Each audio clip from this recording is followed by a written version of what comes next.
Hello दोस्तों, हमारे YouTube channel पे आप लोगों का स्वागत है। मैं हूं कमलकांत और अभी हम बात करने वाले हैं बिहार शिक्षक बहाली के संदर्भ में। और अभी एक सबसे महत्वपूर्ण मुद्दे पे अभी बात करने जा रहे हैं और वो मुद्दा है कि बिहार शिक्षक बहाली जो PRT का रिजल्ट आना है उसमें B.Ed शामिल है या नहीं। देखिए, चेयरमैन सर ने स्पष्ट रूप से 2-3 बातों को रखा है जिससे सारी स्थितियां स्पष्ट हो गई है। अभी बहुत सारे लोग विश्लेषण करेंगे, लेकिन मैं जो विश्लेषण कर रहा हूं वो काफ़ी तार्किक विश्लेषण इसलिए इस संदर्भ में है क्योंकि उनके बॉडी लैंग्वेज और जो अप्रोच था उनका बोलने का, उनसे बहुत सारे निष्कर्ष आपको स्पष्ट तौर पे दिखाई पड़ रहे होंगे अगर आप सटीक विश्लेषण कर सकते हैं तो। उन्होंने बोला कि आप अनुमान लगाएं। अनुमान लगाने का मतलब सीधा है कि जब परीक्षा लिया गया है तो रिजल्ट दिया ही जाएगा और रिजल्ट दिया जाएगा, लेकिन जो दवा दिया है वो जो दर्द दिया है वही दवा देगा। तो मतलब सीधा है कि रिजल्ट तो बनेगा, लेकिन सुप्रीम कोर्ट के निर्णय पर यह निर्भर करेगा कि ये B.Ed धारी छात्रों को नियुक्ति दी जाएगी या नहीं। स्पष्ट तौर पे बॉडी लैंग्वेज जो चेयरमैन सर का है उससे ये बात स्पष्ट तौर पे निकल के आती है। अब दूसरी नंबर बात कि रिजल्ट 72,000 है और किसी कैटेगरी में मेरिट को कम नहीं किया गया है। यह तभी संभव है जब रिजल्ट आपको B.Ed और D.LED दोनों को शामिल करते हुए बनाया जाए।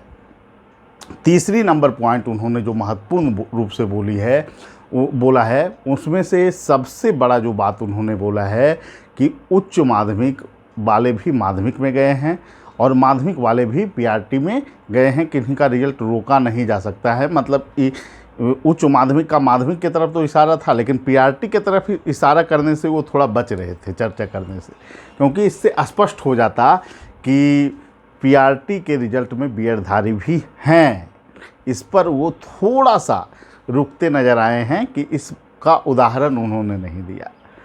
उदाहरण क्यों नहीं दिया, बात से स्पष्ट है कि चेयरमैन सर काफ़ी सतर्क और इतने पंक्चुअल ढंग से PC करते हैं कि उनको फंसाना काफ़ी मुश्किल हो जाता है। एक और बात उन्होंने जो रखा है कि सभी छात्र गुणवत्तापूर्ण हैं। निश्चित रूप से गुणवत्तापूर्ण हैं, लेकिन सीटों की जहां तक जुड़ने के मुद्दे पर जब उनसे प्रश्न किया गया कि उच्च माध्यमिक और माध्यमिक में सीटें जुड़ेगी कि नहीं अगली वैकेंसी में, तो ये तय करना सरकार का काम है। उन्होंने स्पष्ट तौर पे कहा है निश्चित रूप से ये तय करना जिम्मेदारी सरकार की है। तो जो सीटें खाली रही है उसको निश्चित रूप से सरकार के द्वारा जोड़े जाने चाहिए अगले विज्ञापन में।